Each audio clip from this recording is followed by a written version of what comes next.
guys, we're out here.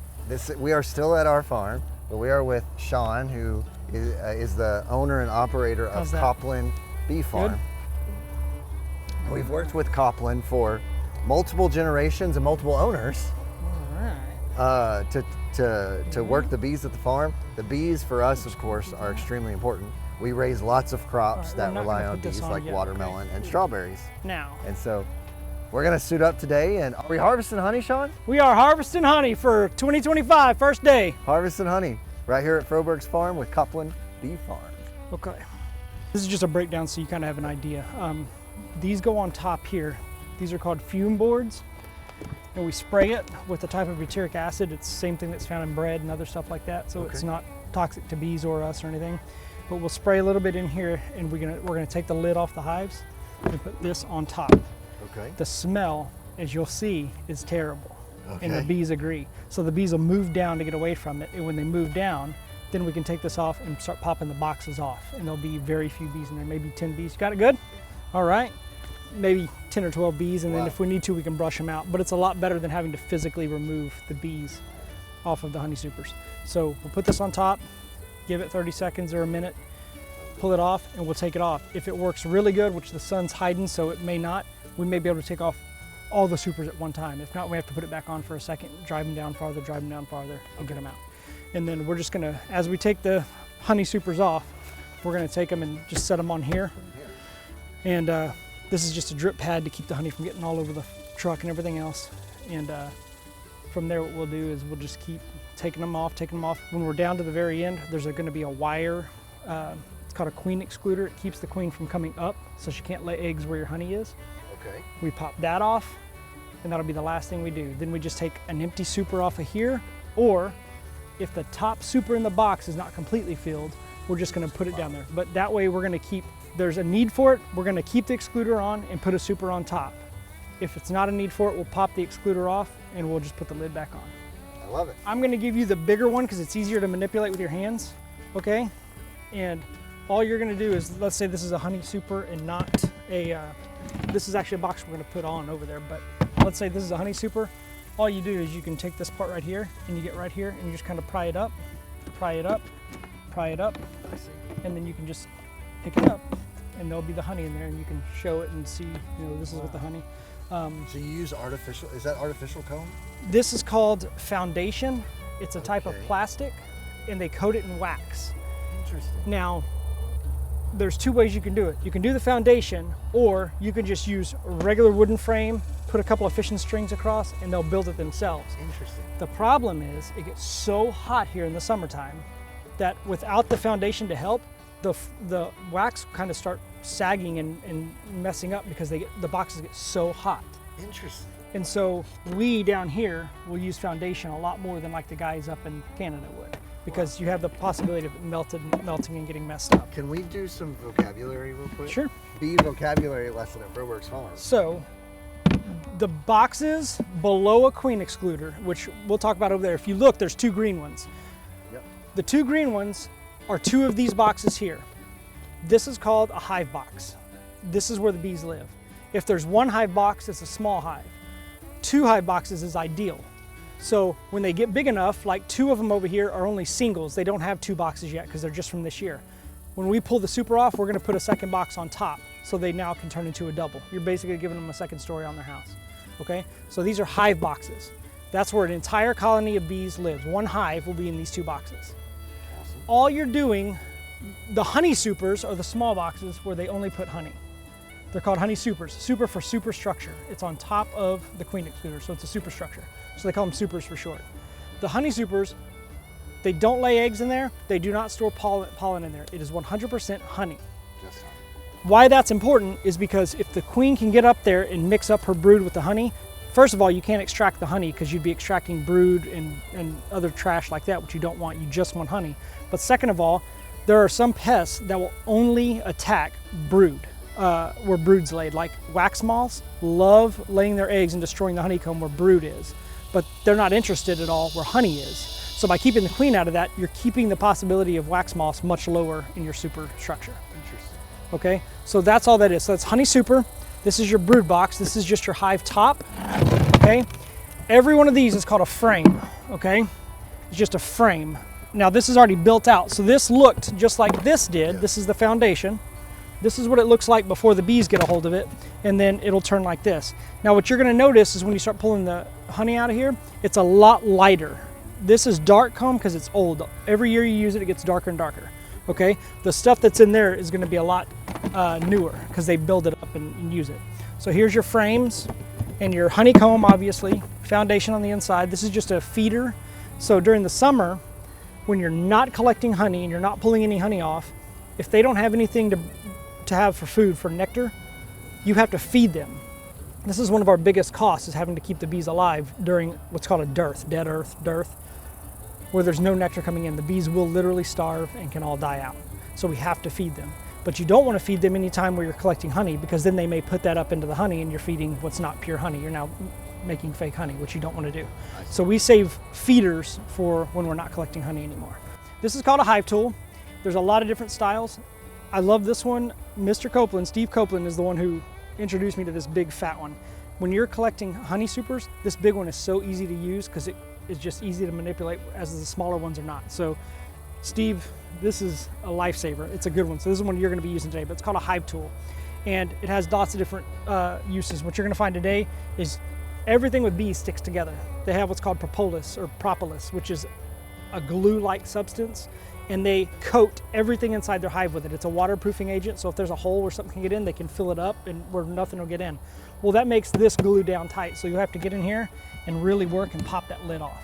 Same thing with pulling a frame out. You're gonna have to work. So you cannot work bees without a hive tool. This is the most important tool. And then, of course, the other important thing you have to have is your smoker, and that's this. And the good thing about where we're at here is there's lots of pine trees around. Pine leaves, or the pine needles, are the best source of fuel because they're free. You just rake them up off the ground and they burn very well. So that's what we use here. We don't use any kind of burlap or anything like that. We just use the pine needles.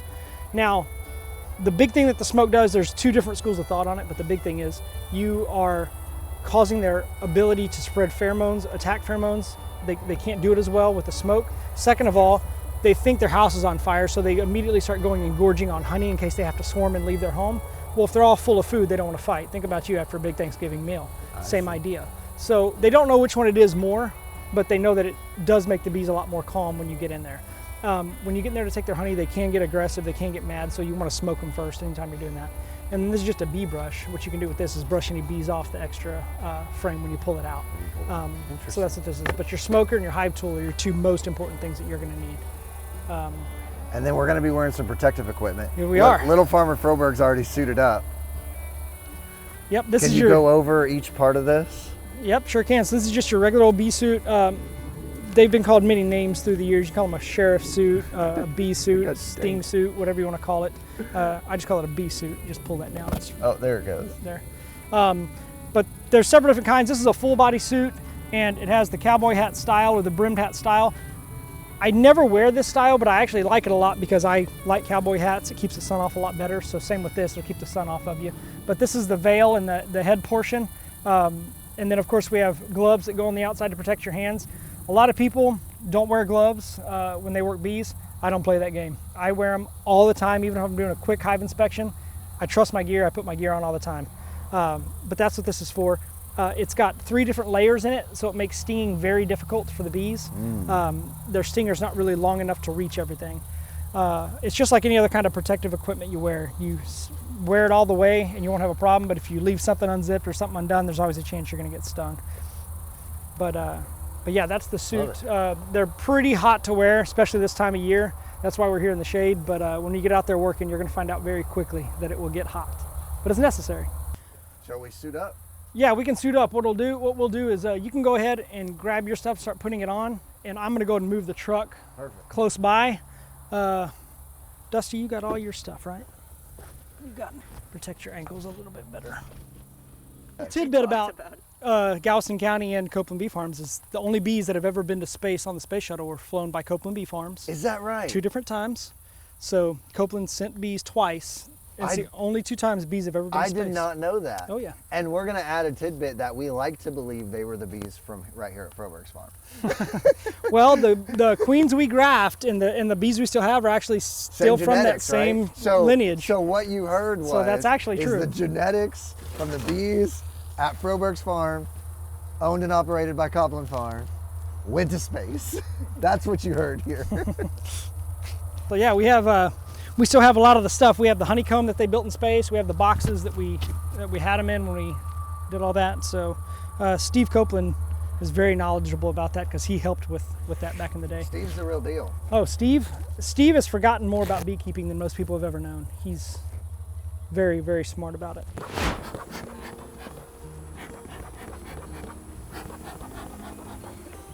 All right, y'all go do stuff. All right. You got your hive tool there, Farmer Froberg? Oh, I do not. Did you give it to me? Nope.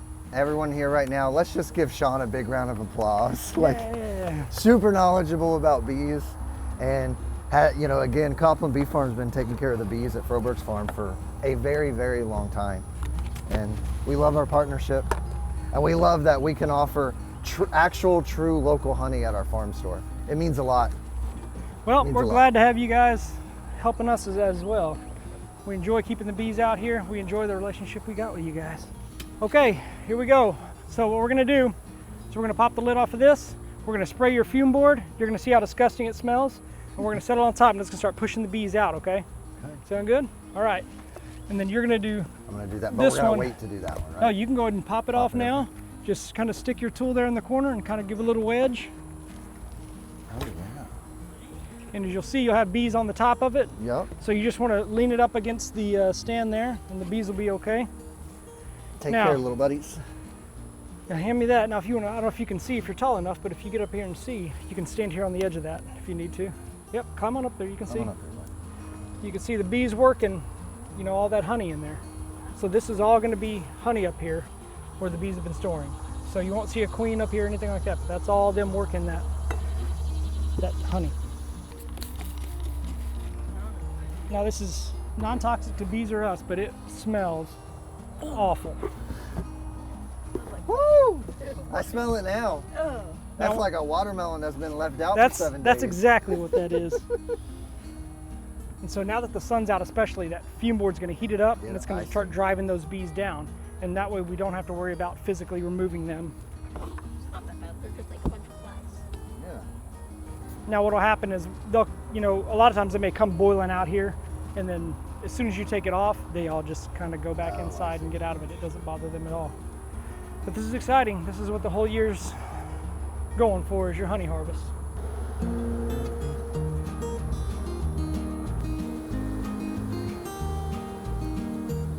Now, the further down you go, the more honey that's going to be in the box. So the top may not have a whole lot, and as you go down, it'll have more. All right, here we go.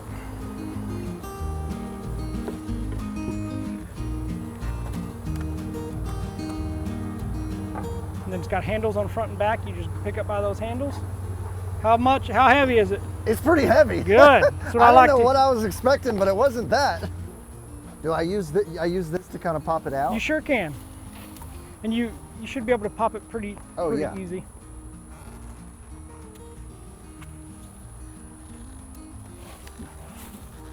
There you go. And then just kind of separate the two. It takes a while to get used to using it, but you get pretty gloves, right? You get pretty good at it. I could see that. You can go and pull the gloves if you need to for this part. So as you'll see here, can you see? All right, so all of this, see how it's all covered up? It's called capped honey. That means the honey has reached the percentage moisture that it will not spoil, so the bees cap it. All the stuff that's open here that is not capped, that means they haven't gotten that down to where they need to yet, or they just brought it in from the field and they haven't taken it down to 18% moisture yet. So that's a fantastic frame of honey. That's all from this year's wildflowers and tallow. And that's a great looking frame there. That's so cool. Now, here's the real question. Have you ever had honey straight out of a hive? Not out of a hive. Do you like honey? I hope we're about to. All right, you ready? Mm-hmm. All right, so what we're gonna do is we're gonna take this. All this is beeswax, okay? It's nothing, you know, dirty or anything. All right, it's just beeswax. And I'm gonna come right here and I'm gonna get a little bit of honey. A little bit of comb, see that?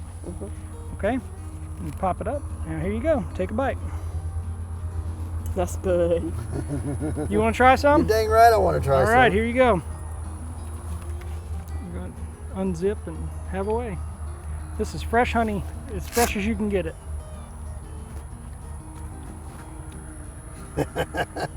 You know, especially for people like me and Little Farmer here who love honey. Oh yeah. Like we eat honey on everything. That's life-changing. That is, it's fantastic. Man. It's as good as you can get in my opinion. I would You want to see what that feels like? I would argue that it's almost better than a fresh picked strawberry. Ooh, that's a hard argument. I do love fresh strawberries. What do you think about that? Cool. Very cool.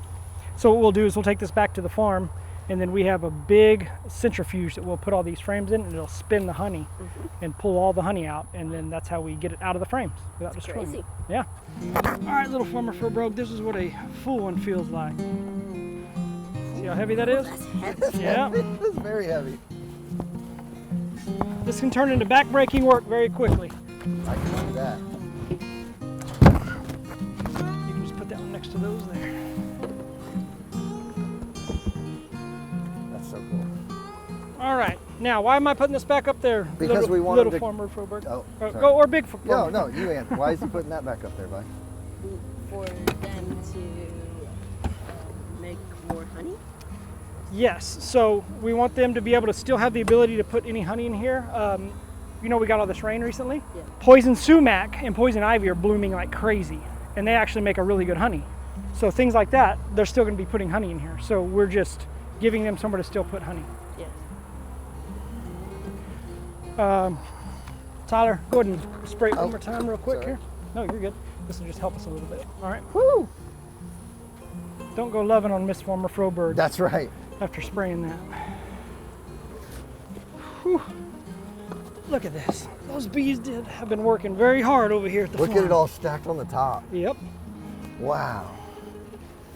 Now, Sean, do y'all harvest honeycomb as well? We do, but not in the volume that a lot of other people do. And the Sure. only reason why, it takes the bees a lot of energy to build honeycomb. And so every time they're having to build more honeycomb because you're cutting it out, they're not able to produce that into honey, turn that into honey. That makes sense. So we do make some, just not a whole lot.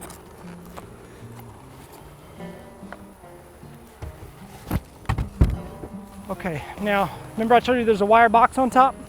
Yeah. This is that wire box. It's called a queen excluder. The queen can't get up here to lay eggs. Okay, that's the thing. So if we get down in here, underneath here, just to show you this, you'll see that this is where the actual hive lives, down in here. They will put honey in here, absolutely, but you also have the ability to have a queen laying eggs down in here. And will they consume this honey? Is that mainly what? Yes. Wow. Now, you see that brown stuff in the middle there? That's all baby bees. Oh yeah, look at the That's little... called brood, is what that's called. Now, if you look here, you can see white. Looks like a larva. Yep. That's what that is. Those are younger bees. Okay, so Wow. this is the queen laying eggs right here in this. And there's a whole another bunch of them there that she's laying. Now, she can do this throughout the entire hive. She'll be laying eggs in here. Now, what they'll do is they'll put pollen on the outside of here and mix it with nectar and make what's called bee bread. And that's what they feed to the young bees while they're growing until they're going to hatch out.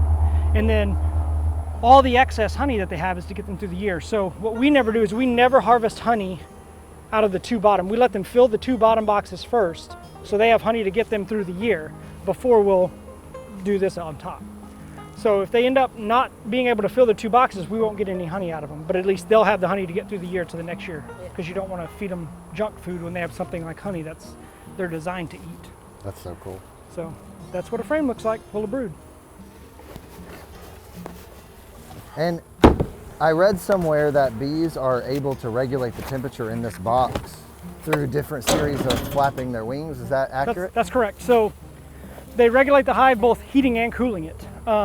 They can cool it down to keep it from getting too hot, and then they can also, in the wintertime, make it warm. So if you have a thermal scope or some kind of way to track infrared, you can go out in the wintertime, you can tell your strong hives that are generating a lot of heat versus your other one. That's so cool. So yeah, it's they're pretty darn good at it. They're fantastic animals. They're very, very impressive. And so, forgive me, at what point do we know that this cover has been on there long enough? Now. Now, okay. There's no set time. It depends on how much the sun's shining and things like that. Imagine Mrs. Farmer Froberg. I think Mama would like it. I think Mrs. Farmer Froberg would enjoy this. We're gonna have to bring her next time.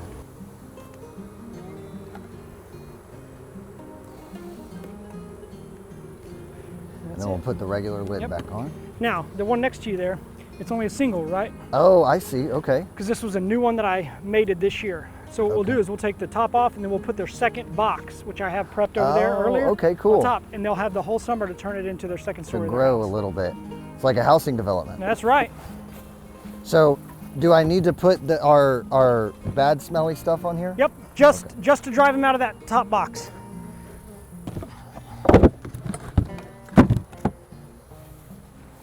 Dusty, you want to get this queen excluder off? That's just the metal piece on the top there? No, this piece right here, bud. Take this and just kind of wedge it a little bit right there in the front. Just right here in the front. Just kind of wedge it up, and we're going to pop the whole thing off at once. Ready? Up. There you go. And then what we'll do is we're going to give them a second story to their house here. And then we'll go ahead and put this back on. And you can throw that back on top with the lid. Oh, Mr. Sean. Now they'll spend the summer filling this up with babies and honey and everything else. You've talked about Steve Coplin a lot. Did he teach you everything? Did you have other mentors? Did you go to school for this? Well, I actually took a lot of entomology classes at A&M because I really enjoyed entomology, but no, I didn't intend to do this at all. And in fact, Mr. Coplin lived right down the road from me for a while, and he's the one who really got me interested in it. And he taught me as much as I can forget at a time. And he taught me all about grafting and pulling honey and doing all of these other things. And the interesting is, if you go to YouTube or go and read and everything, the methods they use now, a lot of them they're finding are not working. It was a short-term thing, or it's not the same. But a lot of these old things that they used to do are kind of coming back. And so it's very interesting how it cycles like that. Like the same as farming. How about that? Yeah. I mean, I say the same as farming. This is farming. Yeah. But it would be more, in my opinion, it would be more accurately described as ranching, as a bee is a livestock, right? Yes, but here's the hybrid of it.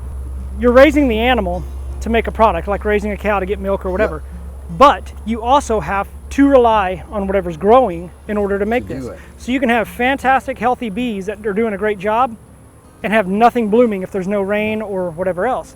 Or you can have a great rain and everything's looking good, but if your bees are looking terrible, you get nothing. So everything has to line up. You have to have low wind, high humidity, temperature over 85 degrees. You have to have all these things going on and no rain in the afternoon so that the nectar doesn't get washed away, on top of having good bees and having a bloom. So it's a lot of working parts all going on at once.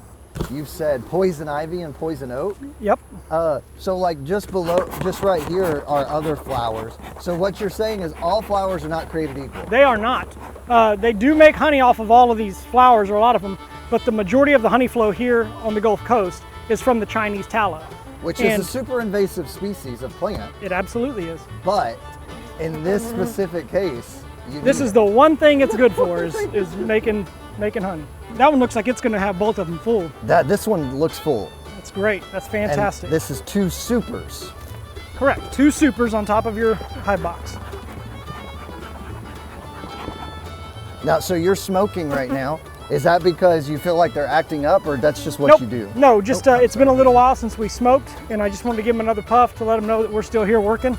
So, how many times have you gotten home and your wife's like, hey, you brought a bunch of bees inside? Oh, that's an all the time thing. Okay. Joan Coplin used to say that her biggest thing wasn't having mud brought into the house, it was having beeswax on the floor. That's funny. Lots of beeswax on the floor, and that's a true story. It's always dealing with beeswax. Are we going to add a second? We are. We're going to add a second box to that one. Oh, I took the queen thing with me by accident. You got the queen excluder? Yeah. That's all right. We're gonna Oh, we needed it off anyways. Yeah, we're gonna give them a second story. And we're not gonna need that queen excluder on this one, so we can just set it on the truck. Why don't you need the queen excluder? What I'll do is I'll come back in about a week and a half, and we'll go ahead and put it on here. Oh, okay. But this one, just because they were already in that super, I didn't want to push them out of the super and everything else. So I'll come back once they're kind of settled in and doing well, and I'll give them that super. See, just like with anything else, knowledge is not just knowledge. Experience is knowledge. Oh. People ask me all the time when I'm picking watermelon, how'd you know that one was good or that one? I'm like, you just have to know. You have to. Experience is the best teacher. Yep. But it's very unforgiving. Well, that's true. Unfortunately. When you learn something this year, you can't apply it till next year. And sometimes the way you learn it is not ideal, but you'll never forget it. Nope. Less than ideal for sure, but you're absolutely right. Two hive boxes or brood boxes is the most you go? No, you can add a third, but the problem is they just get too big. They're hard to manage if you got to unstack multiple. 2 seems to be the ideal amount of bees for that queen to keep that number correct and not let the hive start dwindling, because they also have to cover all that real estate. And if you give them too much room and the queen can't keep up, then you may have problems with pests coming in or robbing or anything else like that, because bees will rob from each other and it can be a big problem. So these two are like, they think that they're 2 separate hives. They know they're 2 different hives. They know that they're 2 different hives. If a bee from here comes in from the yard and lands here, as soon as it goes inside and smells, it'll know. It's like, this pheromone is not right, this is not my queen, and she can go over here and run over there. Now, if a queen goes and mates and goes in the wrong hive on accident, most of the time she'll be killed. Wow. So, you know, you may have a queen that goes out and flies to do her mating flight. She may get eaten by a mockingbird. She may not find her hive. She may come back into the hive but go to the wrong one. There's a lot of things that can go wrong. So Mr. Coplin used to always say it's on a percentage. Everything with bees is on a percentage, and that's absolutely right. Wow. Well, a frame just fell apart. Look at this. Oh, no. Oh, man. That sure looks delicious. So this happens. It's not a huge deal. So we'll end up giving that to the bees to eat is what we'll do. Now, doing 178 of these by yourself, I imagine is like picking 30 acres of watermelon by yourself. It's got to be pretty rough. By the end of the day, you don't have the strength to eat, shower, anything. Some of these, you know, I got a couple of them at the house that are not on a stand, they're on the ground, and they're taller than I am, have 7 or 8 boxes on them. So, you know, you think about each one of these weighs 50 pounds, 40, 50 pounds, and you're doing that 500 times by the time you're done. And then once you get it off, so starting Friday night, I got 2 days to get all these off.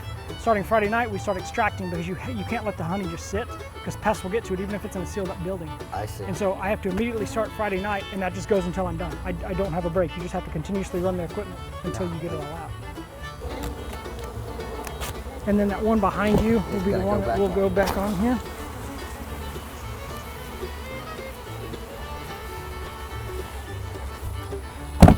Delicious. That looks like one of those honey wafer cookies. The like strudel waffles or whatever they're called? Stroop waffles. Stroop waffles.